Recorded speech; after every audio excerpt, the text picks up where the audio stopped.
Welcome to the Explainer. All right, for today's Explainer, we're going to try something a little different. We are taking one single sentence from an ancient text and treating it like a complete blueprint. So the big question is, can this one little command really give us everything we need to build something from scratch? Well, let's find out. Okay, so here it is. This sentence right here, that's our entire source material for today.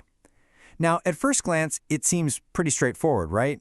But this single sentence is literally jam-packed with a full set of instructions: what to build it with, what it's for, where it goes, and even how to get it ready. So let's break it down piece by piece.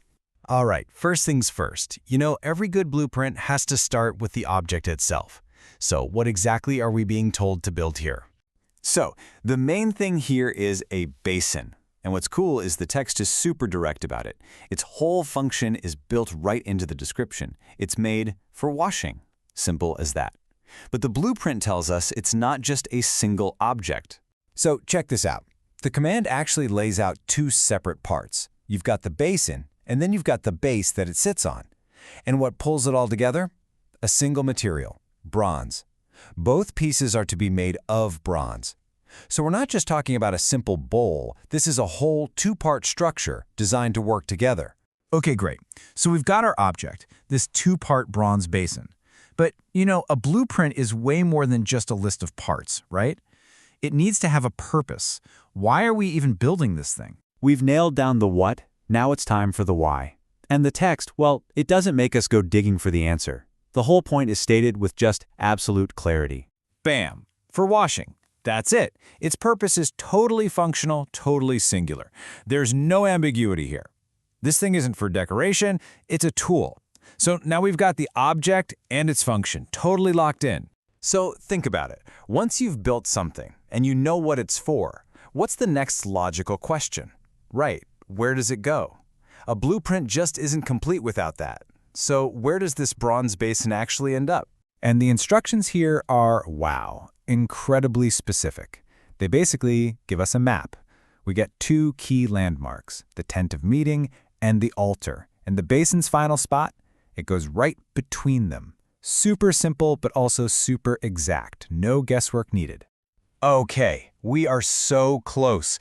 The object's built, we know its purpose, it's sitting in exactly the right spot, but it's not quite ready to be used. There's one last, absolutely essential step to make this thing work. And that final command is an action: pour water into it. This is the step that brings it all to life. I mean, without the water, it's just a cool-looking bronze sculpture. But with the water, it finally gets to do its job. So let's just step back for a second and look at our complete blueprint. It's amazing, right? We started with the object and its material. Then we figured out its one clear purpose. We followed that up with its super precise placement. And we wrapped it all up with the final preparation to make it functional. Every single step, from raw material to final use, it's all there. So let's look at that sentence one more time. Now, it doesn't look like some dense command, does it? It reads like an incredibly efficient design document. Every single part flows logically to the next, giving us another piece of the plan. It's honestly a masterclass in how to give concise instructions. And that right there is the big takeaway. It really makes you think about the power and just the sheer density of language, doesn't it? How one single, carefully put together sentence can hold an entire world of action, from making something to using it. What looked like a simple command turns out to be a complete and frankly elegant blueprint. Thanks for joining me on this Explainer.